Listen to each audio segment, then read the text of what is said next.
அப்புறம் பார்த்தா ஆர் சுந்தரராஜன் ஒரு பெக்யூலர் டைரக்டர், பெரிய ஹிட் கொடுத்துருக்காரு, பட் சீனெல்லாம் இருக்காது அவர்கிட்ட. அதே ஒரு வித்தியாசமாக இருந்தது. எனக்கு என்னடா இது அப்படின்னு சொன்னால், அதுக்கப்புறம் பாஸ்கர் கம்ப்ளீட்லி படத்தை பற்றியே பேச மாட்டார், வேறு விஷயந்தான் அவர் பேசுவார். அதுக்கப்புறம் எனக்கு ஒரு டென்ஷன் ஆச்சு. அது பஞ்சு சார் ஊரில் எல்லாம் ஏதோ சொந்த காரியமாக போயிருந்தாங்க.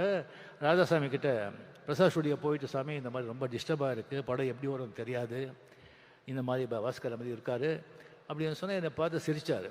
சுவாமி, இந்த கதையை ஒரு லைன் கூட நான் படிக்கலை, எனக்கு தெரியாது, நீங்கள் படம் பண்ணுங்க.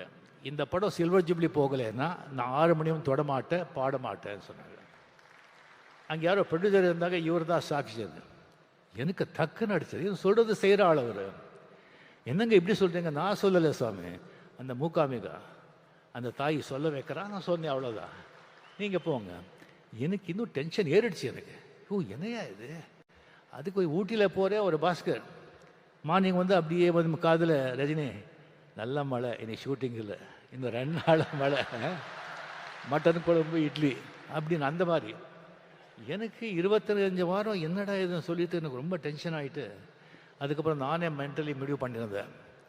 நோ அப்படின்னு சொல்லி ஒரு 10 எக்ஸிபிட்டர்ஸ் 10 சென்டரில் நம்ம தெரிஞ்சவங்க கிட்ட படம் சரியாக ஓலைன்னா கூட நாமளே பணம் கொடுத்து சில்வர் ஜூப்ளி ஓட்டிடலாம்.